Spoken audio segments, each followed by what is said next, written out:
namuga akka dubartootaatti namu waan kana itti yaadee akka walit itti hirmaannu ja'anii haalli itti jirru kanuma haala gaarii irra jira akka jalqabaatti haala bareedaa irra jira. Baay'ee waan nama jajjabeessuudha. Jabaadhaas ni jedha ulfaadhaa galatoomaa. Egaa gama ijoo gaaffii kootittiin seenaa. Biltsiginnaan namoota dhuunfaa caasaa isaanii turanii fi miila tokkoon qabsoo bilisummaa Oromoo keessa miila tokkoon immoo sirnicha keessa turanii magaalaatti baaftee waraana bilisummaa Oromoo waliin waliigaltee nagaa mallatteessine olola jedhu oofaati jiru. Kana akkamittiin ilaaltu Jaallisriiba? Galatoomi maaliif amma ummati keenya sadarkaa samma oduu isaan olii gadi oofaniin burjaaja irra darbeera jedhee nabdadhasii jedhee amanas immoo maaliif seete warri kun guuramanii manu keessaa gara tokkotti ba'uun isaaniiyyuu gaariidha. Rirmi gaafasi keessaa yaatu nuuf gammachuu guddaadha. Qabsoo Oromootiif gaddatu hin taane kun gammachuu guddaadha. An baay'een gammade akka gaafasiitti burraaqeen beeku. Maaliif waanuma sila nuti qalbiidhaa qabnu. Isaanumatu ijaaree nu keessa kaa'ee gara tokkotti ba'anii uummanni gariin burjaaja'uu mala. Burjaajiin kun iyyuu gaariidha boora'u malee qulqullaa'u jetta. Biltsiginnaan immoo isaanitti fayyadamte amma fakkeenyaaf jaallan duraan galan argineerra waan isaan irra jiran irrallee uummata keessatti fokkisanii gariin maatiidhaan reebamanii fokkisanii uma jiru. Isaan haga danda'an uummata keenya burjaajessu Biltsiginnaan yaallisees kana keessaa isaan bu'aa siyaasa mataa isaanii buufachuu barbaadu garuu isaanirra nuti itti fayyadameedha yaada. Maaliif akka isaan deeman akka isaan fedhanitti tun taane akka nu feenutti deemu nuyi fi mooraa qabsoo keenyaatti qulqullaa'ee isaan garuu uummata ofitti dammaqsanii beekta. Amma isaa fakkeenyaaf gaafa waliigalteedha jedhamu waraanni kan deemaa jiru mootummaa Empire Itoophiyaatii fi waraana adda bilisummaa Oromoo gidduutti malee mootummaa naannoo Oromiyaatii fi waraana adda bilisummaa gidduutti miti kan inni deemaa jiru. Isaanuu kanumti araaramneedhaan immoo mootummaa naannoo Oromiyaatii fi amma warra isaan shaneedhanii waaman kana waliin isayyuu. Kanaaf nuyi carraa gaarii itti fayyadamuu itti boonuu waan nu qabnu malee nuun waan tokko waan nu miidhuun qabu. Isaanii garuu kaartaan isaan taphatan karuma isaaniitti kan deebi'e. Nurratti taphachuuf inni isaan yaalan isaanumatti deebi'an gara kootiin baay'een gammadee ummati keenya immoo sadarkaa waan xixinnoodhaan burjaaja'u irra darbe. Inni burjaaja'u isuma garaa saafaa bira darbuu dadhabee waanuma xixiqqoo faayidaa adda addaatiin hidhame malee namni inni sammuu qabu inumaan burjaaja'u inuma hamilee nuuf ta'an gara kootti hedduun gammade kanuman jedha kanarratti. Hayyee galatoomi ulfaadhu. Mee jaalaadhaana gaaffii kana irranis ni deebi'a. Biltsiginnaan namoota dhuunfaa caasaa isaanii turan magaalaatti baaftee waraana bilisummaa Oromoo waliin waliigaltee nagaa mallatteessinee olola jedhu oofaa turanii kana irraa waan buufatan qabu itti dabaluudhaanii namoonni galan kun PP'tti galuun mooraa qabsoof bu'aa akkamii qabaa? Kana booda jaarmiuma dhuunfaa isaanii fa'oo PP'n wabii guutuu akkamii qabdiif jettanii yaaddu? Galatoomaa gaaffii bareedaadha. Garuu bu'aa itti fakkaate malee bu'aan Biltsiginnaan argatuu fi warri galee kunillee bu'aan isaan argatan hin jiran ammaahuu if harkanii hanga amma magaalaa keessa uummata burjaajessan itti fakkaatan malee uummanni isaanirra siyaasaadhaan bilchaatee jira. Isaanirra bilchaatee jira. Namni isaaniin burjaaja'ullee hin jiru. Bu'aan isaan argatan takkallee hin jiru kasaaraa malee. Maaliif warra arra dura galee kanarraa baratuutu isaanirra jira. Warri arra eessa jiran arraantan warri gaafasan guyyaa qulfiitti kanneen arratti kannan arra bakka kam jira ilkeerraa yaasanii bakka jiru namuu ni beeyna jechuudha. Kanaan uummanni keenya kanaaf kabur jaaja'uun kanuma duraanuu qarra irra jiru yoo taate malee waa takka kuni bu'aa nuufi qaba malee dirree qabsoo qulqulleessaa hattumaa fi saamtuu ganda keessaatiitu gale malee waraanni galle waraanni qabsoo irra jira waraanni akeeka baheef qaba akeeka baheef qaba waan warra isaanii irraa baheef qaba biyya dhabee mirga dhabee abbaa lafummaatti dhabee maqaa isaa dhabee jireenya isaa dhabeetti qabsoo bahee malee burjaajii warra duraanuu akkanuma itti ida'ame garaa isaaniitti itti ida'ame kanaaf jechamte warri garaa ida'ame garaa isaaniitti galanii warri qabsoo ammallee itti jira ammallee haaluma gaarii irra jiranii ammallee nulleen isaanii wajji jirra namni isaanii wajji burjaajawe warruma akka isaanii kagartee hamba Biltsiginnaa jala jiru malee hin jiru waa takka hin jiru jechuudha. Ammaa rakkoon duruu jalqabde warra isaan jala gale kanatti rakkoon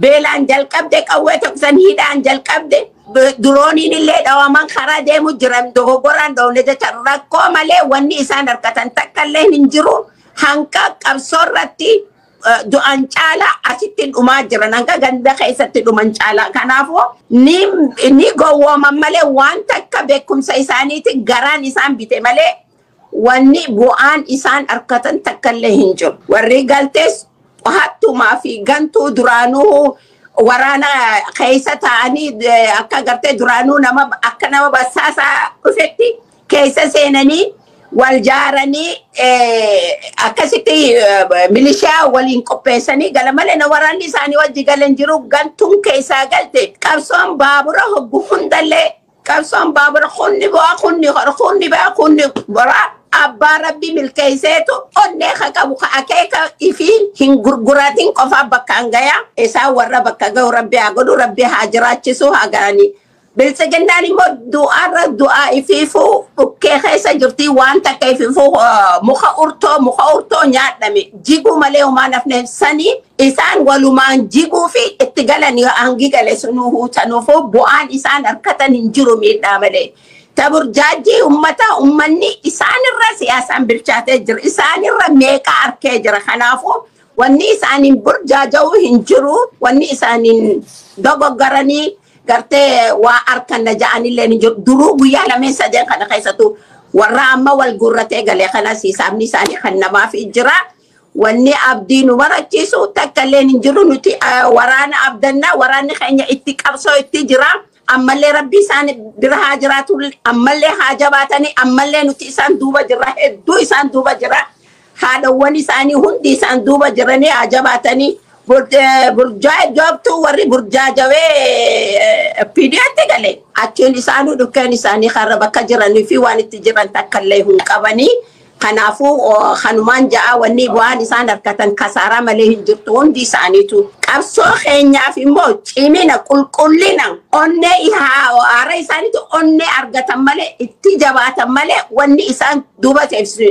hin jiru jechuu hangaa yoo sheenaa waangaa isaan keessa jiranuu akka obboleessaatti waliin qabsaa'anii isaan amananii san sheenaa yoo taate malee wanni takka wanni Israa'el irratti hin jiru waraana keenyarraa wanni uummata Oromoo irraatiif wanni argame hin jiru firmaan kijibaa mataa isaanii akka nama waa godhuu danda'u isaan dhisiin mootummaan nama jidduu jirtuuhu yoo nama jidduu namni sadee isaa hin jiraanneehu biltsiginnaan ifuma si galchiti unkaan akkana godhee dhisii kana firmaa kijibaatii kirmaa dhugaa hin ta'in ummanni keenya ka burjaaja'ee jiraate dhugaa faana bu'ee haalaalu kanaan akka hin burjaajoone warra burjaaja'ee keessa jire ifirra galagaraa if laalaa ja'an waraanni keenya moo jabaachaa jira cibina akkuma arra dura ja'anii gollicha enge eessa jira arraantan meeqa abaluu hin qabnu warri galcha'an umriiti yattu wanni hin beekoon galtuun gantuumaa gantuu bu'aa harkattee gantuu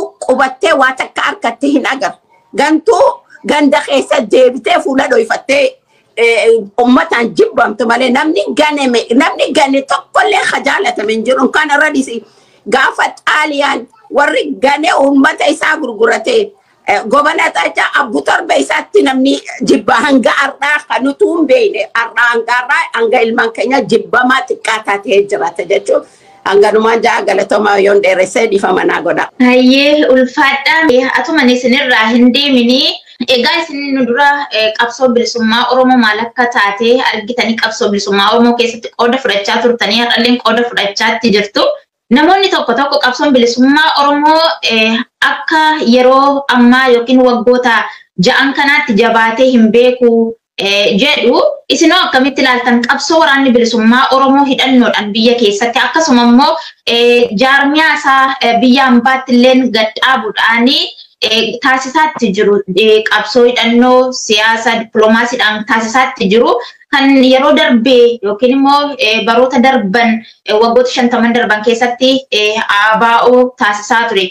Qabsoo bilisummaa Oromoo geggeeffamaa ture amma waliin yoo wal bira qabdanii ilaaltan maal fakkaata? Gaaffii bareedaadha gaadduu gaariidha akeekuma isaanii tokko malee wal madaalullee hin danda'u haalli amma jiru haala bareedaa haala guddaa haala cimina siyaasaadhaan hidhannoodhaan cimee dhufe waraanni keenya dur waraana jedhan takka waraanumatti warra amanu sanii waraanumaan gargaaruu ture gaafa asmaraa jiranis waan hin dandee godhe arra amate 25 as keessa hangaan jiru guyya takka maallaqa kiyyarra duuba kaayyadhee hin beeku gargaaru laakiin qimina ijaan agarsiisan hojiin agarsiisan qabsoo dhugaa warri gaggeessan har'a walittu walum madaal walittu dhuf har'aa kuni dachaa meeqaan dachaa dhibbaan jechuu irra jira jaarmayaan siyaasaadhaan biyya fi keessa qabsaa'uudhaan madalli isaanii ani yoom kaniin madaalu taate nahaasaa fi dahab nahaasa wanniin kennuuf warra qabsoo teenya jalqaba bu'uura fidanii dhufanii gartee isaan tattaaffii chaansii ittiin arganne hiree ittiin arganne ilmaan isaanii har'a hiree harkatanii hidhannoo hiikkatanii hidhatanii biyya isaanii keessatti lolanii siyaasaadhaan hidhannoodhaan jabaatanii jiran jechuudha waluun madaaluu hajiratani bilisumma ammatti warra ilmaani dabarso miti amma rabbi harka isaanii habuusu rabbi humna isaanii hajabeessu jabaatanii jiran nama abdachiisa onne anuu kaniin arra boru je'ee kanama eeggatu jechuu akka duriin walitti dhufu jechuu akkuma milishaa ammaatii fi waraana keenya wal bira qabi ka durii fi ammaa wal bira qabi hedduu garaagarummaa qaba hedduu guddina haa ulfaatan haa kabajaman ilman keenya ammallee rabbi irratti haayida'uu fi ammallee cimina beekumsallee rabbi aduu baate rabbi isaan haa godhu sinin jaa kanaan jaa takka immoo waraanatti warra amanu sani takka waraanarraa duuban kaayyane takka waraanni akka har'aa ta'ee hin beeku akka har'aa cimee hunda diinaa fi fira hunda dirreetti bee gammachiisee Hayyee ulfaadhaa galatoomaa Jaaliyas Riibaa uummanni Oromoo bakkoota adda addaatti murna finxaaleeyyii faannootii fi biltsiginnaatiin dararaa hagana hin jedhamee kaffalaa jira. Taateen Wallagga Bahaa bakkoota adda addaa keessatti akkasuma immoo kaaba Oromiyaa Walloo keessa ture. Dharraa keessatti yookiin immoo giddugala salaalee dharraatti itti jabaachuudhaan kan Wallaggaatti morma qalanii fannisanii ittiin sirbaa turan ittiin dhaadachaa turan salaalee dharraa fi naannoo sanatti immoo uummata buqqisuudhaan kichoola deemtuu ciibsanii qaluudhaan akkasuma haadha ilmaanii haadha hiyyeessaa qeesee irraa buqqisanii qeesee gubuudhaan dararaa agana hin jedhamne agarsiisaa turan argaa turre. Egaa yeroo kanatti immoo warroonni waraana bilisummaa Oromooti yookiin immoo Oromoodhaaf qabsoofnaa jedhanii qawwee uummatarraa hiikkatan. Qawwee uummanni itti bite. Sabbata haadha hiyyeessaa hiikanii ittiin fayyadamaa shiroo haati hiyyeessaa ilmaan seetiif qopheessite ilmaan see jalaa nyaachaa naaf qabsaa'uu dhala kooti jettee atu isheen itti guduunfattu qabsoo isaanii karaatti dhiisanii galan. Mee kana maaltu sitti dhagahame taate kana maaltu sitti dhagahame akka Oromoo tokkotti maal jettaa warroota kana utuu ilaalanii harka diinaatti galanoo meeshaa uummataa fuudhanii raawwatanii qabsoo galanii diinatti galanii maal jettaan? Waa'ee warra amma diinatti gale kanaa siluma qabsoo uummataatiif itti yaadanii uummata keenyaaf qabsoomna jedhanii tuun taane haaluma jiru mararfatanii tarii jiruu gaarii tachi jirammoo jedhanii amananii akka ofii isaaniitiif fedhanitti immoo uummatas miidhanii cabsanii faayidaa mataa isaaniitiif garaa isaaniitiif qabsaa'uudhaaf bosona seenanii malee uummata Oromootiif bosona seenanis jedhee yaadu yaada isaanis kanatu ta'e akkuma warra amma uummataaf qabsaa'utti bosonatti hafeetti cichee jiruutti isaanis ittuma cichanii hafu turan akka haadha Oromoo tokkootti immoo yeroo hundumaa qabsoon gantuu baay'ee qabdi numa dhalatas dhufaa darbaa tures warri iyyuu dhiibanii qabsoo kana fidanii har'a nu biraan ga'an iyyuu yeroo isaanitti ganan keessa jirra. Ganuun isaanii baay'ee waan nama ajaa'ibu. Siluma iyyuu warra garaaf qabsaa'uuf ba'ani malee warra uummataaf qabsaa'uuf ba'ani dhee yaadu. Maaliif qabsaa'aan dhugaa inni uummata isaatiif qabsaa'u har'a iyyuu bosona jira. Utuu uummataaf qabsaa'u ta'e isaanuun galan. Sabbata haadha hiyyeessaa hiikkachiisanii amma naannoo isaan keessaa galanii uummataafuu boqonnaadha. Qarshii hagana qabaniiti nama qarshii hagana fidaa nama keessan fudhattu nama ukkaamsanii qabanii ittiin horuuf itti yaadaniiti kan isaan silaayyuu bosona seenanii malee uummataaf qabsaa'uuti miti. Dhimma garaa isaaniitiif kan isaan qabsaa'anii isammuu argatanii itti fakkaatee galanii sanuun arganne wanti isaan argatan yoo jiraate uummata gidduutti jibbamu maatii mataa isaaniitiin jibbamuudha haala bu'aa.